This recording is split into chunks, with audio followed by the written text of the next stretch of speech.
Hello, superhumans. Join us as we react to the explosive telepathy tapes through the eyes of certified QHHT practitioners. We've guided a throng of people through the past lives and higher self downloads, and now we're dissecting these raw sessions. Is this something we're all endowed with? Let's unpack the truth and what it means for your awakening. Smash that like button, subscribe, and drop your telepathy hot takes below. Let's get into it.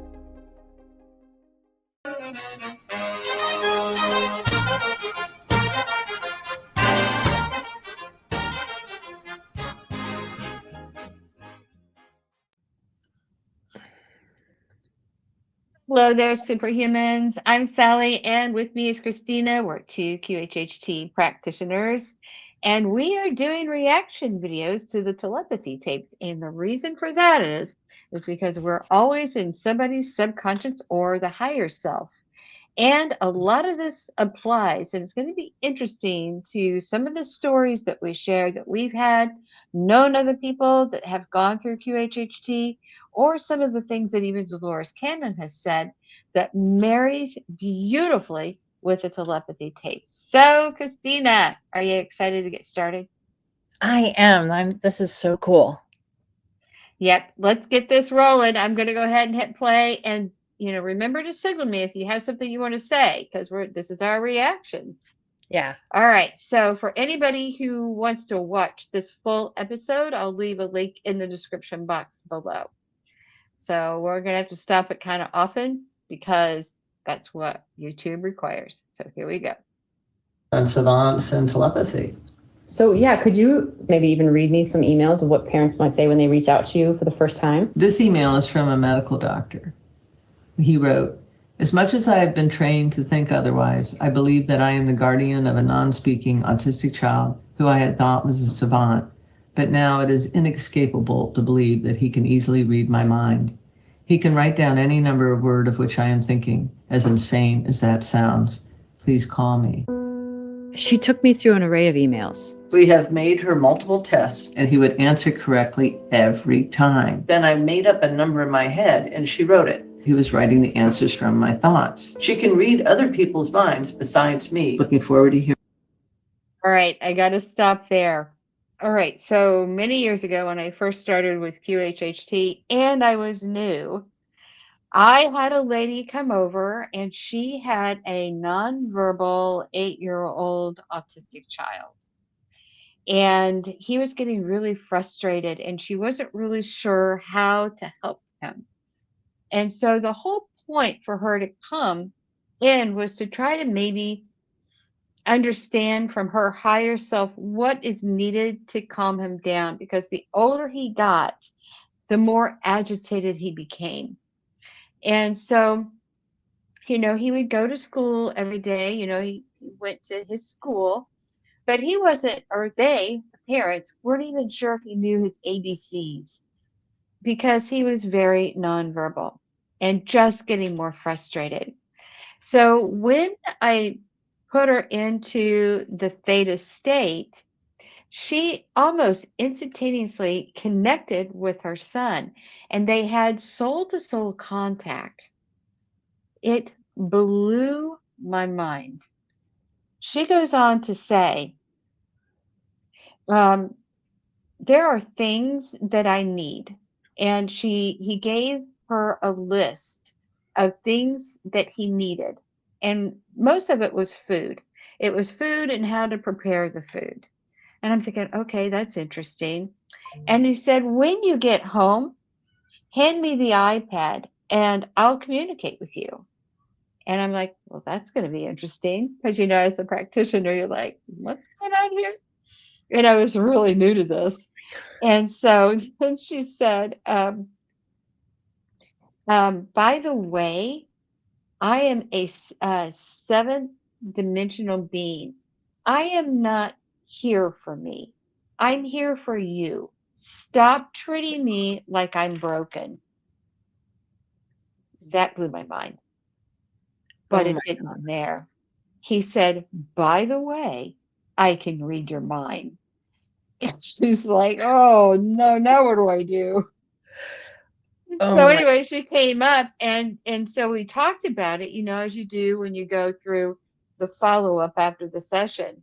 And she was in really deep. I had made these notes. We had recorded the session.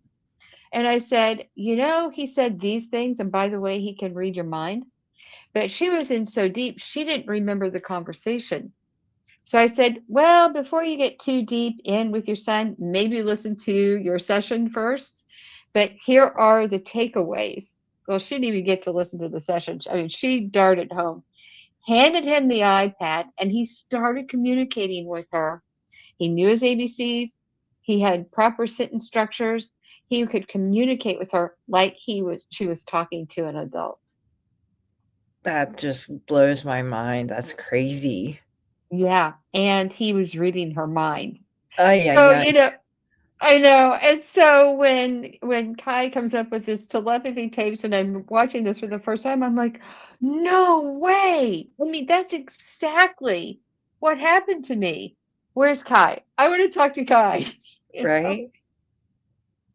But what was so cool, this is something that is taking place.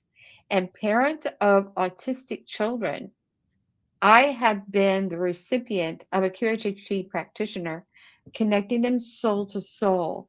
And I know that in your practice, if you haven't done it yet, the time's coming, right? Right. Yeah, for me, my clientele isn't that large yet, and I have yet to come across someone who has the someone in their family with autism that they were trying to maybe connect with. But I have heard from others. I have a friend who uh, basically told a story where he met somebody who had a child on the spectrum who was nonverbal and couldn't communicate with them, but he ended up, acting as a bridge telepathically between the two of them, like helping them communicate. He even built a special pyramid device that they could go into together and communicate. So, I mean, That's interesting. it's really different. Yeah. And I think It's there are so many different ways to communicate that, mhm. we're only scratching the tip of the iceberg here. All right. Before we go any further, let's elevate your journey, personal and cosmic. Meet your must-have companion, the Energy Healing Map at mdhmap.com. Perfect for beginners and pros. It's your guide to clearing trapped emotional energies like ancestral or past life baggage, aligning your vibration with your goals. Imagine releasing old vibes to unlock new skills like remote viewing. With a clear energy field, you'll tap into the unseen. mdhmap.com helps you heal, grow, and explore your universe. Grab your energy healing map today, clear the past energies, and align your vibe, and see what's out there. Visit mdhmap.com now. I am so impressed with this website, how well you've done it. I worked in analytics, IT systems before, and I'm thinking, wow, this is a lot of work. And the navigation and to know and just the whole mapping, you must be a very analytical person because this is so well done. I love it. Thank you. All right, here we go. Hearing from you. Take care. What surprised me was that all of these people from various corners of the world were all saying a version of the same thing.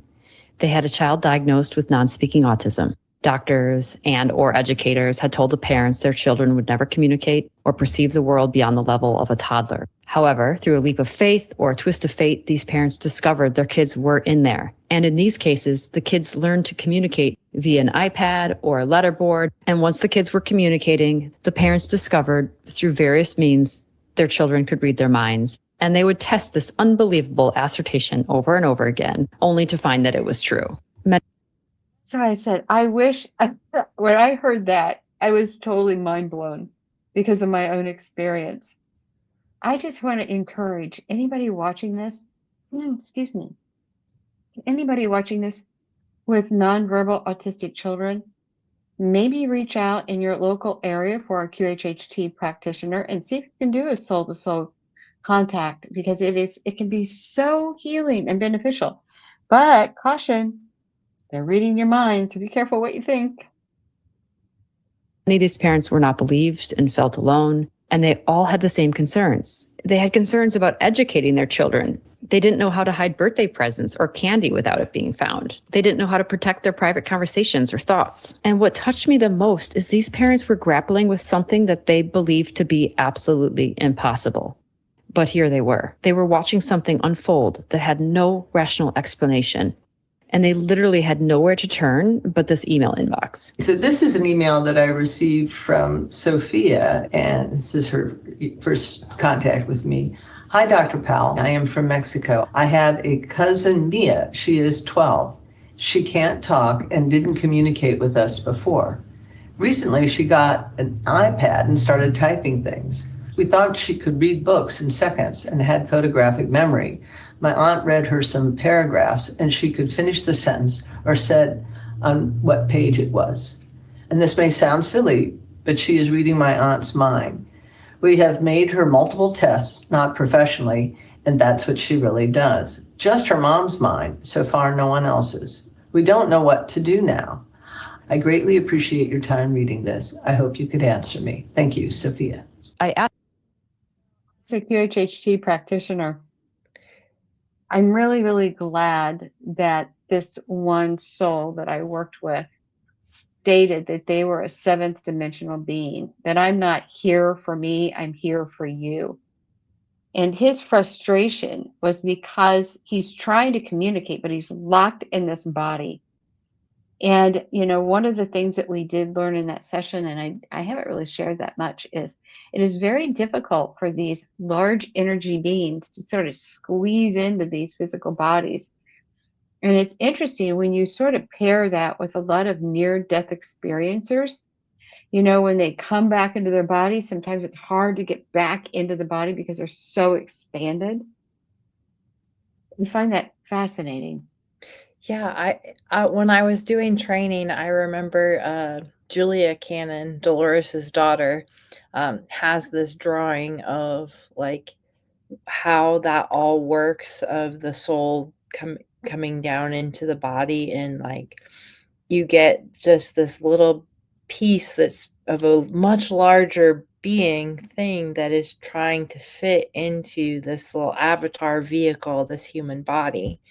And so you can only imagine, you know, how difficult that must be to, you know, come into human form.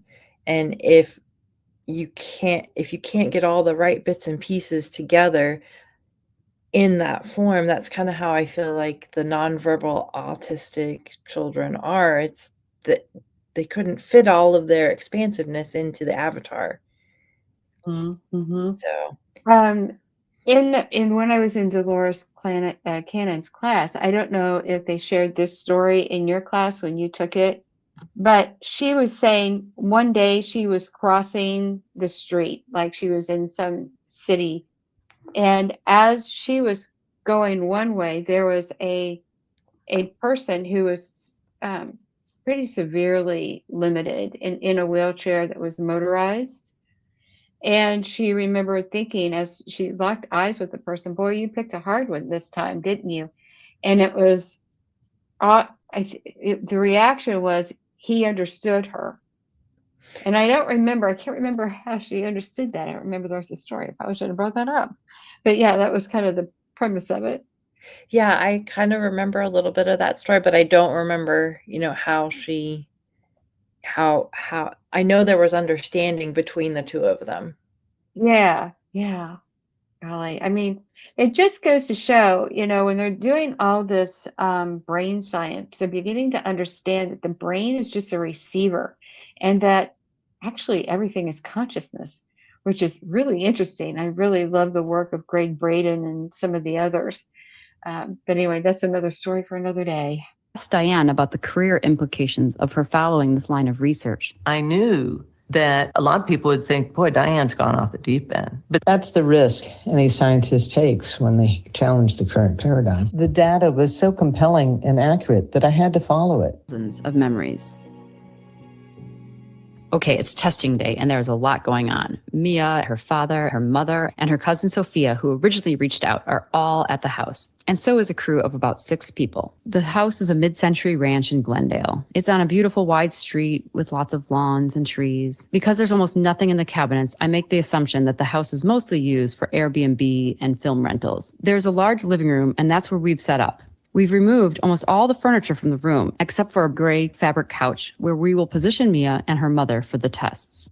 Before we get going, I do a little meeting with the crew and Dr. Powell. So I'm putting all of this in here just to make sure people understand that the crew and myself went through great pains to make sure that there could be no cheating. We provided the iPad. In this room, I downloaded the number generator, and we set up the parameters 100 to 999. There was always someone generating the cue that was given to Dr. Powell, which then she would give to the parent. That's a reflective surface there, the TV, so we need to cover that. We generated another number, and the number was 956. Mia has her mindfold, which is a very intense blindfold on, and she's behind a partition. Dr. Powell shows the number to the cameras and to her mother, and now she's putting the iPad face down, and we're about to pull away the partition and remove the mindfold. 956. Was that it? That was it. Wow. The room felt electric. Mia got that one right too. And you could tell the family was so relieved that Mia had the same accuracy here in front of the neuroscientist that she had at home. We check in with Mia. Everyone wants to continue going. We continue to do well over 20 tests with Mia and her mother, and she was correct every single time. She wanted to do a cute. Think about that.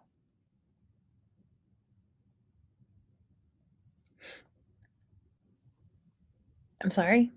So what do you think about that? Oh, that's just amazing. Like how Mia is just so open. You can just tell that she's just tapped in and she just is so connected. It's just so interesting. You have to ask, especially since we do QHHT, it's much like when we have people in the deep theta state, that they have that same ability to get information, whatever that information is. So I know Dolores Cannon, she would tell us in the very beginning, we always go to the past life that most affects you. And that's usually what we do. But she said oftentimes people don't even go there. They go to their current circumstances. And, maybe they have relationship issues and all that. And they can see it from a 30,000 foot view down. It's really interesting that the perspective shifts, but they're getting accurate information. Yeah. Dolores really, she's right on. Like the higher self is speaking through the subconscious, and somebody like Mia, to me, what that feels like is that she's just hardwired into her higher self. Like that, there's no veil, there's no filter. She's just hardwired like that. I wish they would ask, what dimension are you in? Just like her 8-year-old little boy, I'm a 7th dimensional being.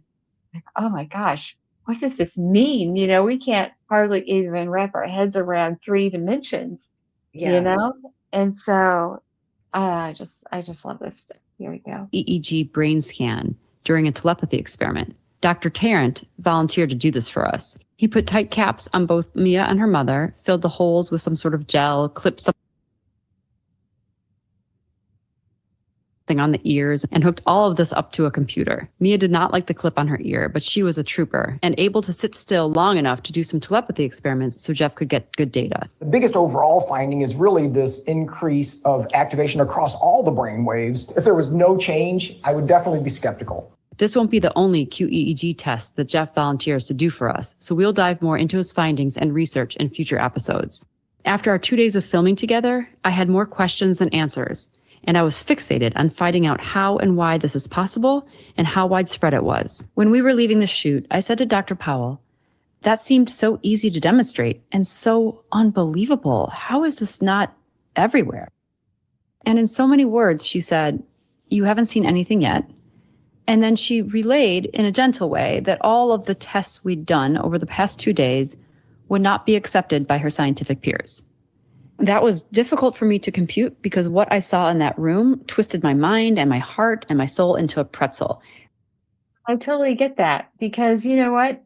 The scientists have a lot of problems with Dolores Cannon and even hypnotherapists, because if you recall, Dolores Cannon said when she started doing this and people just spontaneously slipped into the theta state, and she was excited about that and telling other hypnotherapists, they said, "Oh no, we don't go there. It's just way too spooky there." you know? And yet Yeah. this is like normal, really. Yes. So Yes. are these scientists or are they cynics?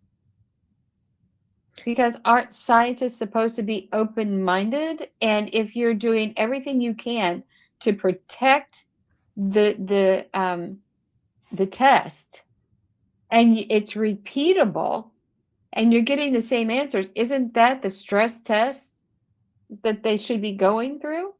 Instead of just shutting it down, no, that doesn't fit the paradigm, or we're not going to go there. Yeah, you would think that would be considered valid, but since our science is all in materialism and not in the quantum yet, that's the issue. We need to be more in the quantum side for people to be believing these kinds of things. These were tests, and they were so Right. rigorous in protecting it. Right. And that's what I'm saying, and it's repeatable. Right. So yeah, I'm just so astounded that when they're saying the scientists, my peers, won't agree with it. Well, if there's a scientist out there, if you're not open-minded to at least testing it and allowing the science to take you where you need to go, and you're Right. just saying, shutting down and saying, nope, you're not a scientist, you're a cynic. That's my 2 cents. Well, that's going to be a wrap for us. We had some technical difficulty at the end of the recording, but we felt it was so important to get this out. Having QHHT practitioners who delve into consciousness every single day, we thought it might be fun to compare notes with the telepathy tapes. And we're thinking, should we do more videos where we're sharing our own personal stories as we practitioners dive into the mysterious realm of consciousness and find out how much of it actually mirrors with what the telepathy tapes in even season 1 and season 2 have brought forward? We think it might be fun. So if you don't mind, if you could leave us a comment, that would be great. But please hit the subscribe button so you don't miss a new upload. And remember, we also do associated remote viewing. Yep, our target is known. And that's on a completely different playlist. So if you're interested in associated remote viewing, some interesting things going on, or in just delving into consciousness, hit the like button and again, subscribe. It would so help us. Thank you so much for watching.